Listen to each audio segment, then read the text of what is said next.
I'm Dustin, Prince of a Aphotic Realm, and this is Bo, my indie author friend. Fabulous powers will be revealed to you the day we hold aloft our mics and say, I have the Geekdom!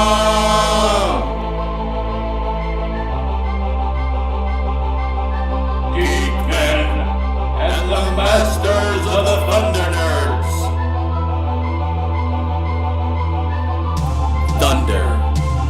Thunder! ThunderNerds! Ho!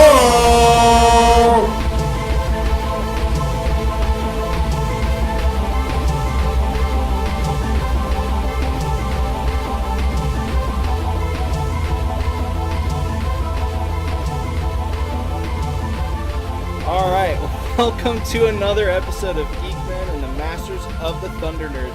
I'm Dustin. I'm Bo. And this is the podcast where we talk about all the things you love. Without all the hate. That's right. And today we have Gauntlet of the Geekdom winner, Jason Tryon. Hey guys. Congratulations. Good afternoon, everybody. So, if you haven't seen the graphic yet, he wanted to be drawn as a Ninja Turtle. Yes. But we're not talking about Ninja Turtles today. It seemed to fit. You guys are, Thundercats and He-Man, so 1980s cartoon. The Turtles fit. It just seems natural. Mm-hmm. Yeah. Power Glove was a nice call, by the way. That was totally your idea. Yeah. We love that suggestion. I was like, oh, yeah, I'll totally draw that. And plus, there's been cool. awesome Ninja Turtle games, so it also fits the theme. Oh man, Turtles in Absolutely. Time was like one of my favorite games. Tell you what, growing up, I never owned it. I never owned that game. Did you have Super Nintendo growing up? I did. It was one of the first. It was the first console we had. We had an N64, which I talked about this a little bit on the Options podcast that I think I'm going to be on at some point. But yeah, I had a Commodore 64, and then we got a Super NES, and mainly had like the Mario games or whatever the family wanted. I always rented when I was allowed. I wanted to rent the Turtles in Time. That was one of my favorite games, but we never owned it. That always bummed me out. To this day, it still kind of bums me out that I never owned it, but I've never found a good copy of it that works. Really? From my experience, cartridge games usually more or less take care of themselves. Yeah. You might have to clean them with some isopropyl alcohol and Q-tips, but otherwise they work. And actually, this kind of ties back into a previous conversation we had before the show started about being an adult and buying things. Yeah. There's been a lot of games I never owned as a kid, and Turtles in Time is one of them. Turtles Hyperstone Heist for the Genesis was another one as well. Been able to buy them, and in fact, I actually bought the Japanese cartridge of Turtles in Time because it was just half the price, but it was the exact same game. Oh yeah. Yeah. So Nice. if anyone out there is a console gamer and you want some of the expensive American console games, look into the Japanese one. They'll work on an American Super Nintendo just fine. Nice. I mean, that sounds pretty amazing, actually. Half the price. Speaking of things that are like half the price, have you ever tried one of those like console things, like the all-in-one consoles? I forget what they're called, like the Retcon or the RetroCon 5 or whatever they're called, where it's like every console like plug-in in one, but then you can like play literally any game cartridge in this little console, but it's like, I don't know, less than $100. Well, yeah, you mentioned the Retcon 5, I think. Yeah. Well, there is something called a Retron 5, which is which is my primary retro gaming console. It's not like an all-in-one where there's built-in games, but it takes cartridges from all over the world, Europe, Japan, America, and it'll play them for you at 720p. You can put patches over them and everything, use whatever controller you can. But I've never used those ones you plug into the TV and it has the games built in. Yeah, no, I meant the one you're talking about. I just don't know what. I couldn't remember the exact name. Oh yeah, I got you. Yeah, the Retron 5, that I love it. That's awesome. It's got a few things I don't really like, at least in the earlier models, where I had like the death grip on the Genesis, or not Genesis, but the NES cartridges, where if you pull it the wrong way, it'll bend the pins and break the connector more or less. Yeah, the older ones. That's largely been fixed because I have 2. Oh, cool. But no, that's actually whenever I record footage too for my YouTube channel, I record on that. It's just so much easier because upscales and go back Turtles in Time. There's English patches for that game as well, so play it in English if I feel like it. Nice. That sounds awesome. So, out of all the old retro consoles, what would you say is probably your favorite? Oh my gosh. If you could pick, it's like a parent picking between their children, right? It is, but eventually, everyone has a favorite. Mm-hmm. Mm-hmm. Gundam Ahead, I have to say the NES, just because it had there was a lot of crapware in the NES library. I mean, with 800 some games, you're going to have bad games. Yeah. But that's fine. There are some all-stars. So you had the first-party Nintendo lineup, Zelda, Mario, Metroid, Tetris. Then you have the amazing third-party Final Fantasy 1, Turtles 2 and 3, Double Dragon, Contra. So Gundam Ahead, I'd have to pick the NES above all. Yeah. Mm-hmm. That's fair.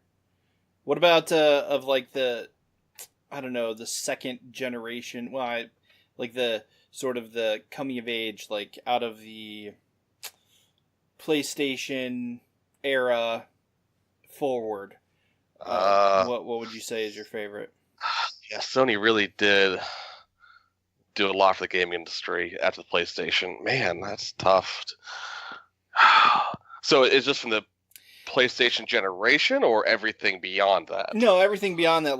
Do you think the PlayStation really took the edge of the market, or do you think Dreamcast would have taken off if they had just secured a foothold in a good gaming library, or No, I think Sony's best weapon is their marketing. Mm-hmm. Because once PlayStation came out, they really turned games into a cinematic experience. And if I recall correctly from my young memories, Final Fantasy VII was the catalyst for that. Because it was a grandiose RPG, your fate of the world's in your hands, and they marketed it with these big cinematic cutscenes that wasn't really seen on consoles at the time. And so once that happened, and Nintendo's arrogance after Super Nintendo trying to keep a death grip on the cartridges, which, obviously had its own flaws, and then Sega losing developers' trust with the Saturn launch and a plethora of accessories to try to keep the Genesis alive. Mm. I mean, if Sony was never in the picture, I think Nintendo would have kept going. Yeah. But Sony is in the picture. So, and they did everything perfectly for the PlayStation 1. Yeah. Yeah, you have to agree with that because I think of, Toe Ball #1, that game getting pushed to success just because it had the, not that it couldn't make it on its own merits because it was a good fighting game, but it had that Final Fantasy VII demo walked in there with it, and everybody clamored for that disc. They basically bought the game to get that demo. And I was like, that's pretty good marketing strategy. Yeah, it was. And yeah, same thing happened with PlayStation 2. Zone of the Enders came out, and they marketed it with a demo of Metal Gear Solid 2. That game sold like hotcakes. I love that game. I know people hated Raiden, but I enjoyed it. Oh, yeah. I enjoyed that game a lot. Oh, I did too. It was the game I didn't know I wanted until after I finished the game. Mm-hmm. Then I just want to keep playing it. Raiden's story arc was actually really good as well. Especially when it went full circle. I know it was a big payoff, but when he came back in what was that, Metal Gear Solid 4, I think? Cause I haven't played 5, but man, when he came back, it was just it's so cool. It's just all I want to do is play as him, and it's I don't really get to play as him, do I? No. Liam would kill me right now if I didn't say, because he loves Metal Gear, you have no idea. He says he loves to because it really does show you how awesome it is to be, how awesome a character Snake is. And all the way you could really see that is to not be Snake. You have to see it from an outside perspective. I would agree with that. I mean, plus, for me, like each game like changed. Metal Gear specifically changed a little bit along the way, like, and 2 for some reason just hit this sweet spot between like the camera angle and the weapons and the technology that you had to sort of back you up in like the perfect difficulty to espionage like ratio. Like other games that did it, like Splinter Cell, it was like so hard sometimes to beat some of those levels, and other times it was, other games it was almost too easy because it's like, oh, I can just stand here and be invisible because I'm invisible. Right. And but so would you say, I guess, is that your favorite game franchise, or is there one like Zelda or something that stands above the rest for you? For overall franchise, definitely Metal Gear. Metal Gear. Yeah. As far as their favorite franchises, I don't have any particular order because I think Zelda is probably up there. So Mario, I think I like Zelda a little more than Mario. Mm-hmm. But it depends on what mood I'm in and what kind of experience I want to have. Mm-hmm. Mario's great for this quick burst easily. It's a great collectathon game. Zelda's great for exploring and doing quests and expanding on the world. So, yeah, pick your poison. Yeah, for sure. So what's the old the house is burning, you got to save one game scenario? Oh man, first console then fit game. Yeah. You know what? I know it's hard. It is hard, but I think I might have actually an easy answer for that. So I'm actually going to go say The Witcher 3. Oh, sir, good choice.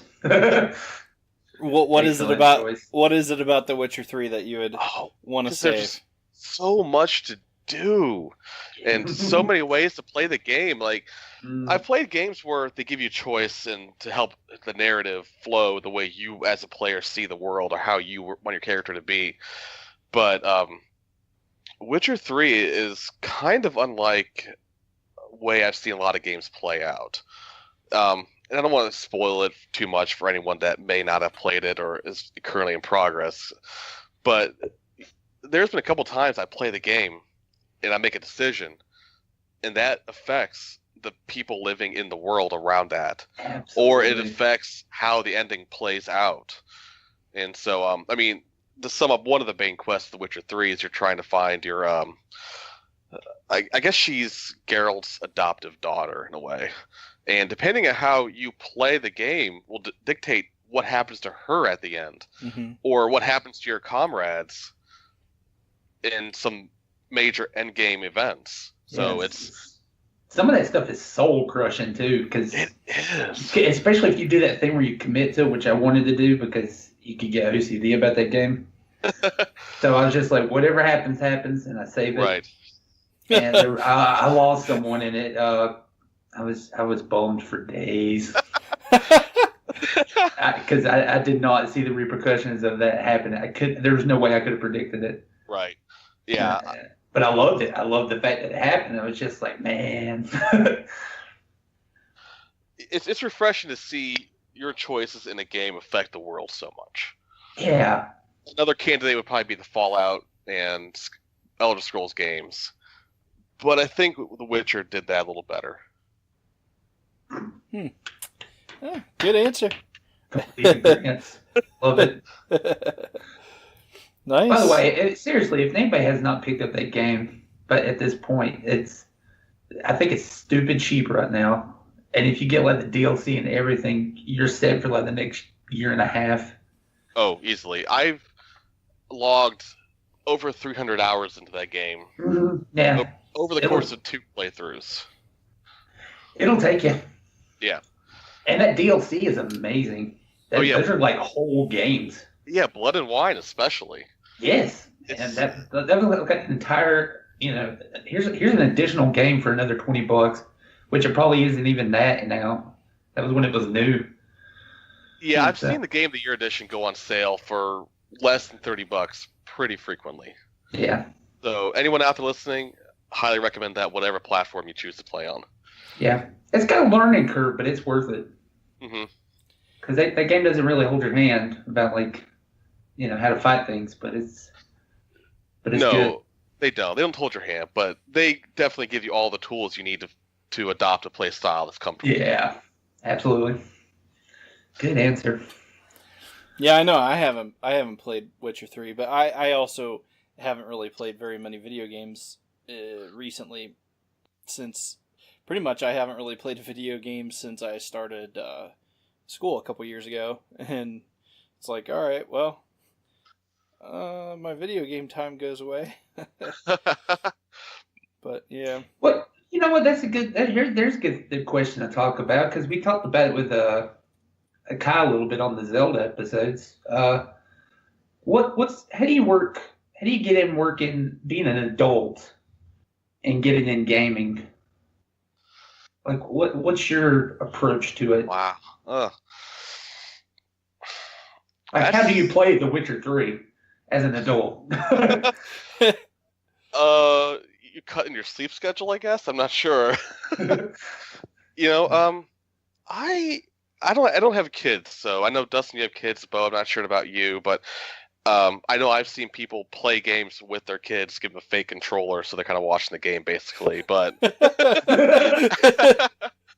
how do you guys feel about that as a solution? I know plenty of parents that do, but I know depending on the game, I wouldn't do that. Yeah, I think Witcher 3B is questionable given some of the content in there, but yeah, yeah. But that's why we like the Switch because April, my wife will put on whatever for the kids, let them have their TV time, but then that she uses the console, the Wii, and plays while they're watching whatever, and then TV time's over, devices and everything goes away. And on to the next activity or bedtime or whatever. So, that's the one good thing because you can be like no and turn if you're playing a questionable game, you can turn away and be like no, you do not look at this. You do not get to look at this. But I mean, we pretty much almost all Nintendo games are relatively safe for children, relatively. Yeah. But the Switch is actually getting more adult content now. They are. Yeah. Which I'm definitely Bayonetta's an awesome game though. I loved Bayonetta. Story was okay, but the gameplay I thought was not great.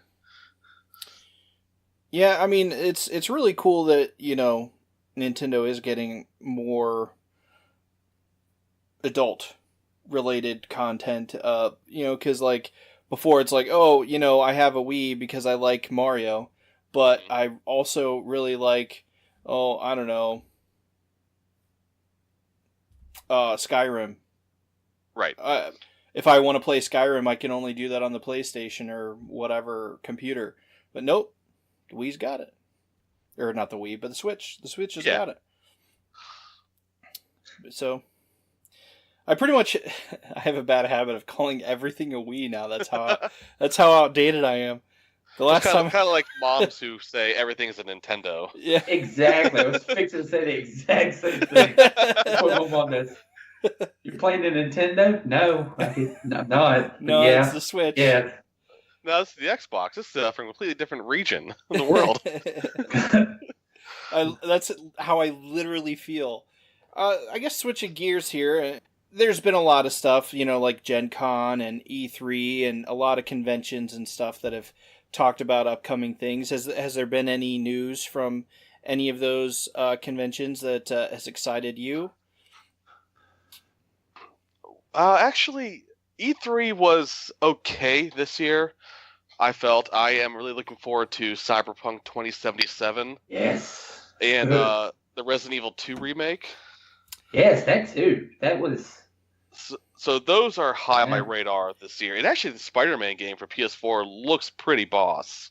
So yeah, all of those things you mentioned. The Cyberpunk game looks insane. I would agree with all of those things actually. I've enjoyed every single Spider-Man game I think I've played. I don't think I've really played a bad Spider-Man game. No, Spider-Man's been a solid franchise over the years. In fact, I think one of my favorite games for the PlayStation 3 was Spider-Man 3. Because it was like, it was almost like, I don't know. It was almost like Infamous. Almost, where you had to, that like, was a good game. I loved Infamous, but You turned me onto that game, actually. yeah, that was my favorite franchise. I wish they would make another one, because honestly, spoilers, but I don't think Cole is dead, in my opinion. He could just be laying low, but did you play Second Son for the PS4? no, I did not. Oh, I recommend you do that then. Oh, did he come back then? No, but it's Infamous with a new main character. But that's what I heard. Yeah, which I think he's fine, honestly. Yeah, I thought it looked good. I just, I think I didn't have money, and I haven't really played video games. But yeah, it's definitely on my list to one day play.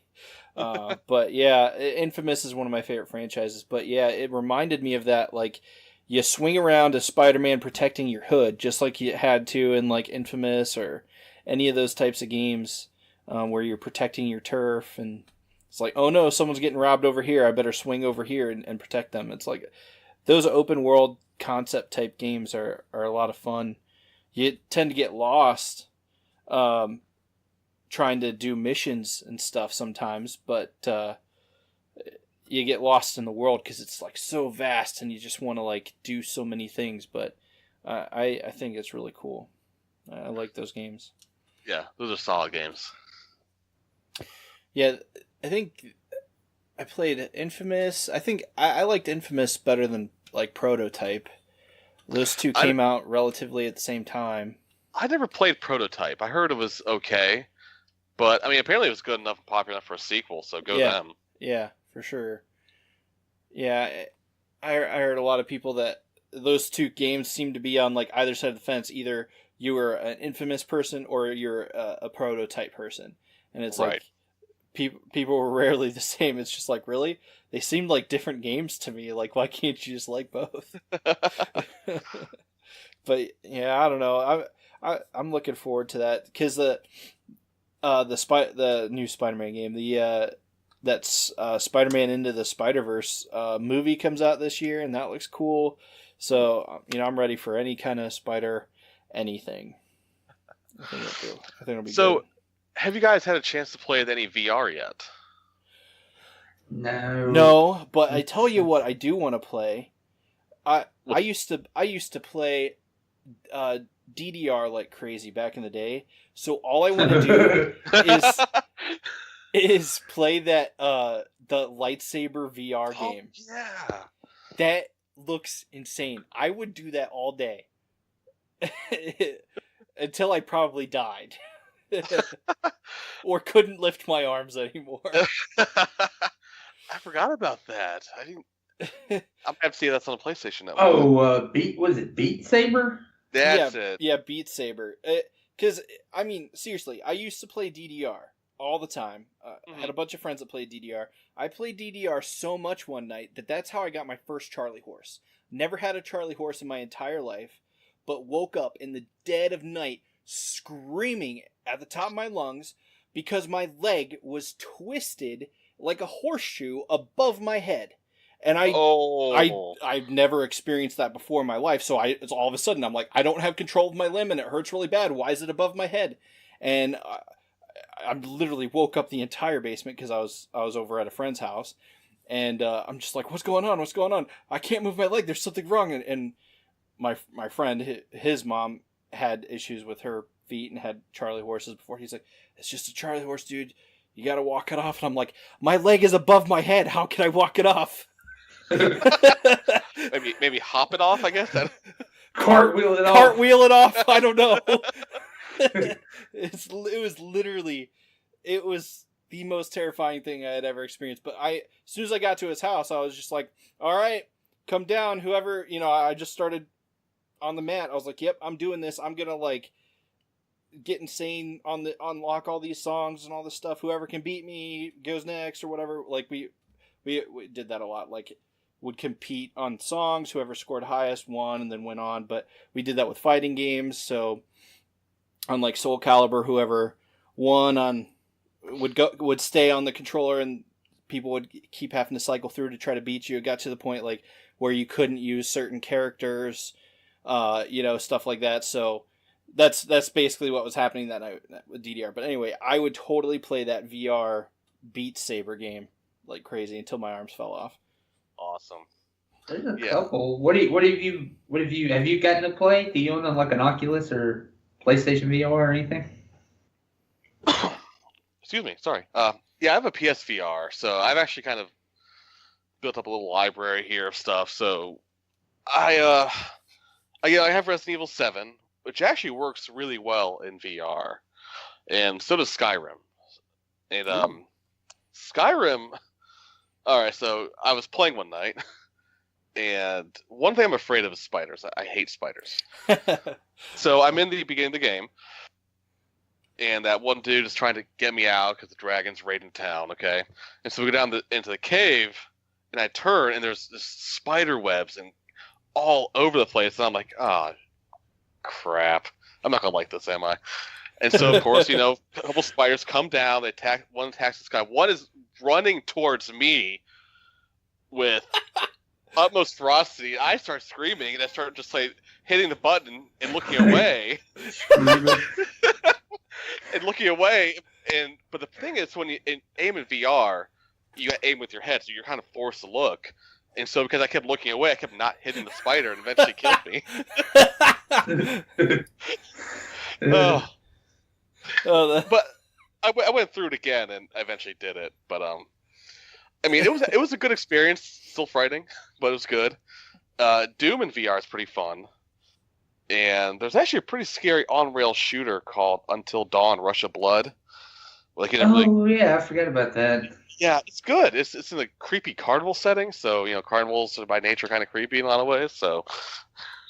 A couple of those VR. I'm jealous that VR got an exclusive. I think it's just for the Oculus or whatever. But that Voltron game based on the television show, the DreamWorks one. I was jealous about that. Yeah, I think you get to it's cockpit view. You get to be in Voltron and fly in one of the lines and all that stuff. And I was like, and I think it has the original voice actors. Really? From the new cartoon and everything. Oh. Yeah, it's just that's an expensive ticket to buy in to get that one game. But I was like, man, that looks fun. Yeah, Oculus is incredibly expensive, but and it's kind of risky because it's like, I don't know. Is it going to take off? Is it going to get adopted? But boy, oh boy.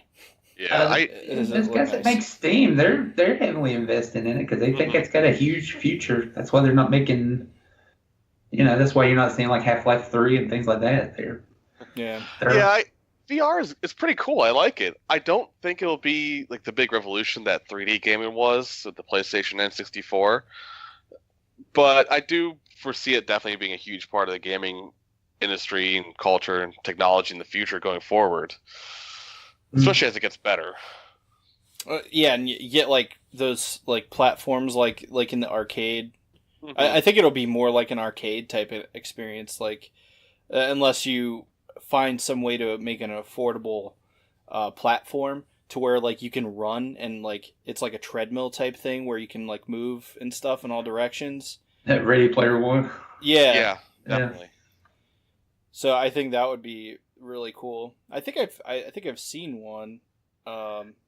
It's it looks like a little circular thing, and you can move side to side and in any direction really, and it just sort of rotates like a half moon. I don't know. I think one of those could have been a concept, but you remember those old ones from back in the day that was just a giant ring and this massive foam Nerf looking helmet thing? Yeah, I've never seen that. I think they had one of those in the movie Hackers. Yeah, it was one in Hackers. I think there was one in Ghost in the Machine, that horror movie. Yeah. And I think Blockbuster, our local Blockbuster, had one at one point, so that'll date it. But I remember getting that thing, and I was like, "Wow, this is not like it is in the movies." It's definitely an acquired taste. Yeah. Just from experience, it doesn't look like a Lawnmower Man in there. I'll just tell you that. Oh yeah, true. Oh man. So Bo has a quiz game that we put together for you. That we'd like to sort of we like to have a little fun with our guests, and we'll test your knowledge of the video game world. I'll let Bo take it away, and he can explain more about it. Is it really great or really bad? Well, here's the thing. After talking to you, I think you have a really good shot at this. I've decided to call this game Launched. Okay. You have to. I have a list of systems and their games and everything. We're staying with U.S. or I'm sorry, North American launches only. Okay. So that way it throws out any curveballs or anything like that. You have to be able to take 10 consoles of your choice. Okay. One at a time. Either give me a certain amount of launch titles or give me the best-selling game on that console as of today. Oh, God. You can do one or the other. Each one is basically a step. If you mess up on one, you have to give me the other one. If there is no other one, because some of these consoles didn't do so well or they're so old, there wasn't records of what was the best-selling game. Yeah, I can definitely. So you risk that. Let's do the launch one. Start there. Okay, pick your console. This is your choice. Handhelds are included. Okay. So pick a console and. You want to either give me the best-selling game title or give me a certain percentage of launch. I have to tell you I can't pick. Each one will have a certain amount that you have to tell me. Right. Okay. Well, let's start with the N64. Okay. And we'll do launch titles. To be fair, you only have to give me one. Oh, is it really? Okay. Well, Super Mario 64. All right. And I think Planet Loading 64 was also a launch title. Those were the only two launch titles. That's actually why I picked that one. That's an easy way to segue in. Correct. You get that. That's a step. It's your next choice. All right. I'm just gonna gamble here. Let's do PlayStation 2. Can you give me? Can you give me 5? Because it's actually a pretty big list. Is it really that? I didn't think it was that large. Okay, well, let's see. PlayStation 2 launch title. I think the Bouncer was one of them. Fantavision? Fantavision is one. Is the Bouncer not? The Bouncer is not. I guess not in North America. Oh, wow. Okay. Huh. What else was the launch title for PS2?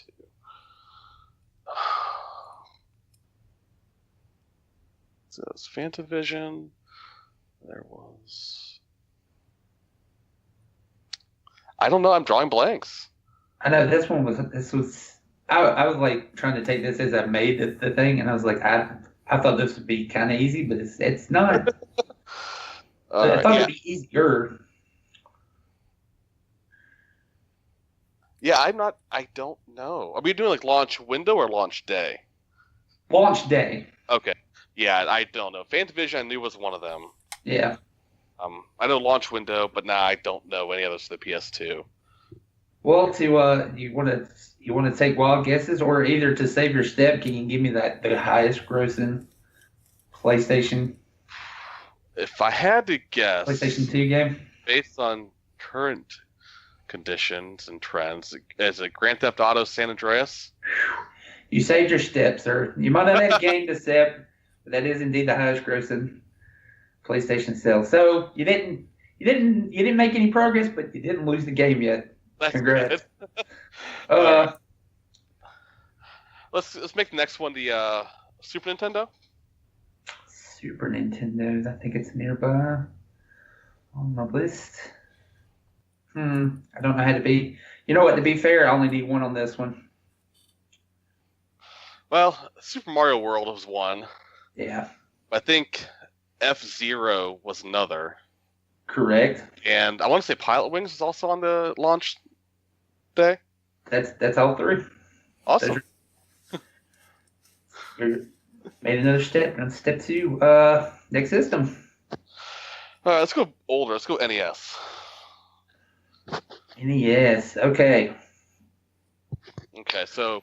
Yeah, I only need. Oh, you want to just go for it? You think you could name the launch titles? Because I only need 4. I think okay. 4 on this. Because I know NES was. They were big on the black box games back then. So it was Super Mario Brothers and Duck Hunt, and there was Gyromite, and I think Donkey Kong was also a launch title. Was it not? No, but you can give me another one. You're 3. Oh. 3, but no, don't keep going. All right, let's see. What else was a black box? There was oh shoot, what was that game called? It wasn't. That was Gyromite. Hogan's Alley. There you go. All right. 3. Yeah, you're doing, man. Say I would have already lost. You're doing fantastic. All right, so let's see. Let's go newer. Let's go PlayStation 3. PlayStation 3. And I might be regretting that decision, actually. Let's do it. I'll have to cut out pauses because, like an idiot, I didn't put these in order.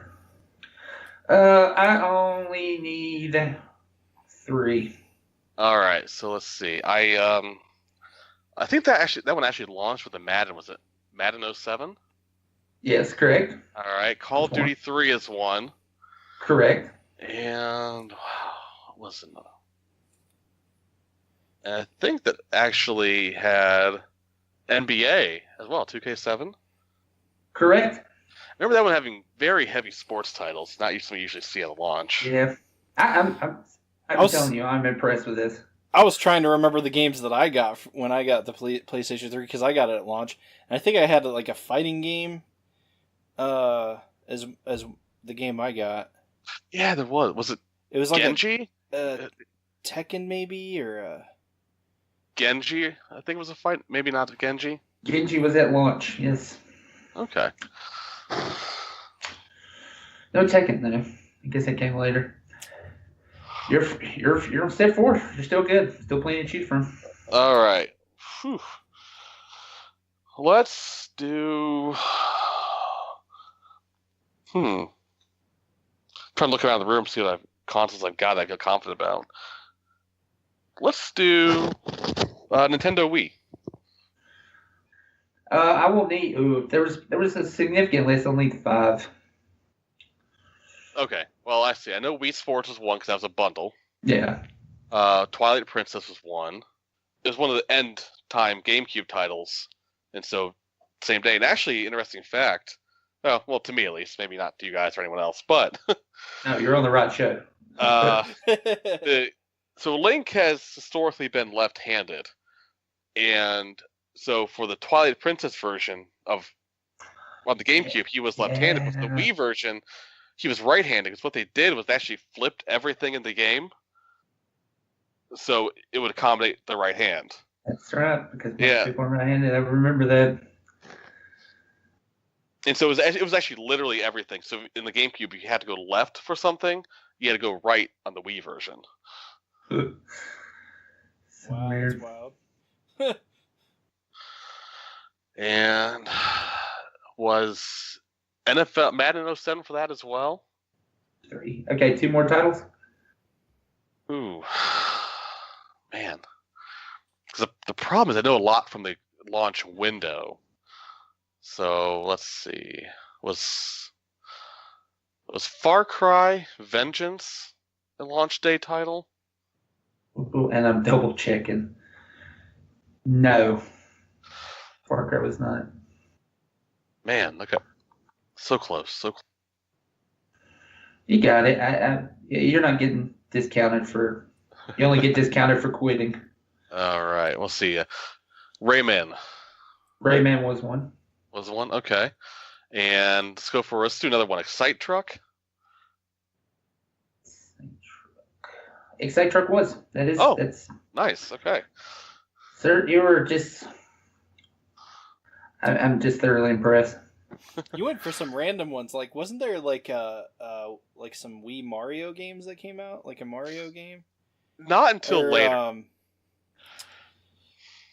I'm thinking maybe we didn't get it at launch, but we got like Mario Kart pretty early on. Maybe we didn't get a Wii right at launch though. No, Mario Kart didn't come too long after the Wii was launched. I forget when, but that actually may be, and I think both probably confirmed, that may be the best-selling title for the Wii.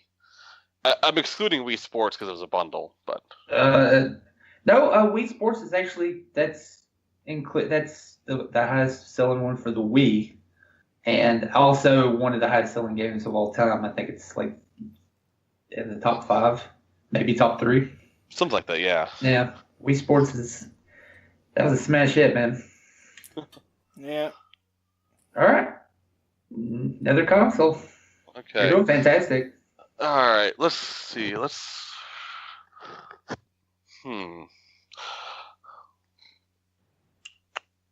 do Xbox 360. Let's give Microsoft some love. Okay. All right. I need 4. Okay, so I know Perfect Dark Zero was one. Yes. Condemned Criminal Origins was another one. Yep. Which I heard was good. I really wish I played it. Cameo. Yeah, I'll give it to you. That's it. And I think that actually Peter Jackson's had a King Kong game for that as well. Yeah, that's correct. All right. You know what? You're doing so good, and you're on like step 6. I say if you do this next one, you win. I really do. I'm just giving it to you early because I'm impressed. All right, so let's. I have not touched Sega yet, so let's go with Genesis. Genesis. I need. Let's see how many would be fair. This one actually makes it pretty hard. I need because it's a very short list. I need 2. All right. Well, Altered Beast is one of them. Yes, that's one. I'm gonna guess Golden Axe for the second one. No. Oh, no way! All right. Alex Kidd. Alex Kidd is the other one. Nice. Well, do you want your bonus question at the top of the hill? You've officially won, and I'm impressed. I should throw some of these harder ones at you for a harder one. But do you happen to know the number 1 selling console of all time with 155 million units? That's the Nintendo Wii. Is that not right? No. PS2 then. PS2. There. Number 1 selling game of all time? Out of curiosity, do you happen to know? Gee. 177 million units.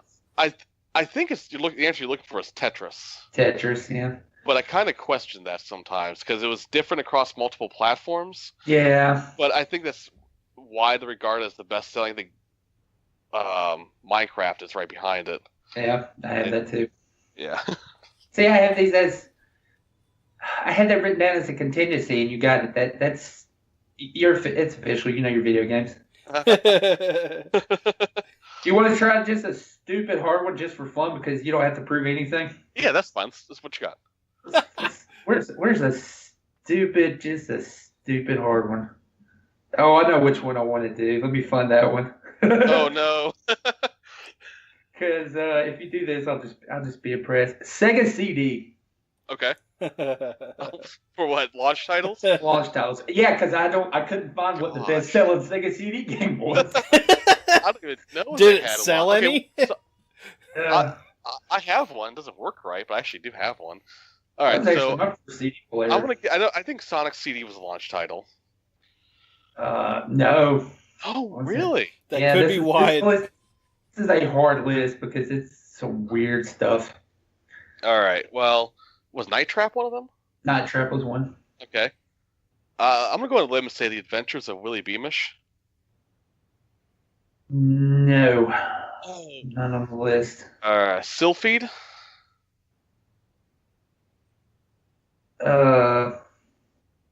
Spell that? What is that one? Sylphid. Silpheed. Oh, no. Spider-Man the Kingpin? No. Yeah, I don't know then. Yeah. There was like, I just wanted to point out that NXS Make My Video and Marky Mark Make My Video were What? launch titles. How do you know those games existed? Yes, those are games where you can Oh. cut their music videos. What? You're the editor and director, and then you make their videos. Oh So my yes, there's a Marky Mark video game. In Wow. case anybody wants to go out there and play that. That But, sounds amazing. Get that. I played a lot of Sewer Shark. Sewer Shark was the one. Sewer Shark was Oh. one. But what were some of the other ones? Chuck Rock. Chuck Rock was a good game. I remember that being fun. That was originally a Genesis or Super Nintendo title, I think, as well. Yeah. Black Hole Assault, Soul Fierce. Sherlock Holmes Consulting Detective Volume 1. Never heard of it. Wait, what? Sean Combs is in Puff Daddy? Oh, sorry, I read that. I do that. I read too fast. Sherlock Holmes. Oh. Consulting Detective. Yeah, I would. If there was, I'd probably play that too. Yeah, I think that's worth it. Because I'm not gonna lie, I would really love to play that Marky Mark game. Just for somebody needs to find that. And you need to find that game and stream it. And I wonder if I have it in like a ROM set or something. and then some Sega Classics 4-in-1 game. But yeah, that was the Silver Shark was I remember playing that game and just having fun. There's a really good Batman game on that system. Yeah, I think it was just the Adventures of Batman and Robin. Yeah, and because the cutscenes were done by the same animation studio, so it's technically another episode of Batman the Animated Series. You can't ever go wrong with Batman the Animated Series, ever. No, that's an awesome TV show. It's fun. That game is the actual gameplay of that game is okay because it's all Batmobile, battle based. You're just continuously going down a road and fighting. But the cutscenes are straight up the show.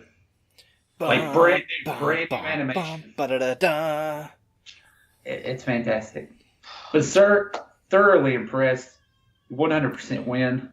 Yes. You win nothing.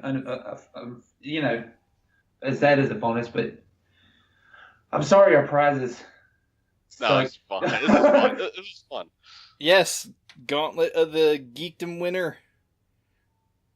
Jason Tryon in the house, proving his knowledge, and he didn't have anything to prove. He came here because he won, and yet he still proved that he is above all the rest. He's a double winner. Double winner. Feels good. It feels good. Raise that power glove high. Your bronze statue dipped in gold. Oh man, well, we appreciate it, man. It's been a lot of fun. Thanks for coming out, and this has been up real quick. Gotta do Joe's Kick of the Week. Bet you forgot that, didn't you? Dustin and Bo. What a bunch of idiots.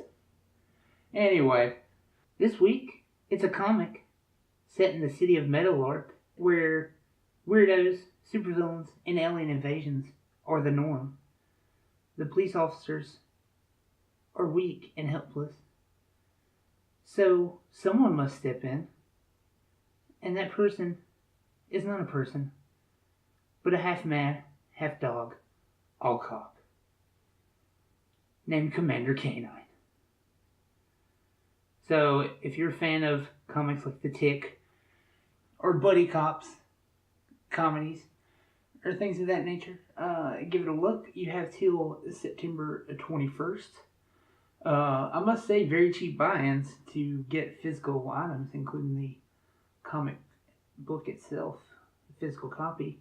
So, yeah, I'd definitely give it a look. That said, I want to throw it back to these two idiots so they can finish off the remainder of the show, which is probably only 2 seconds or something. So we'll see you next week. And by we, I mean them and you. And you get the picture. Later.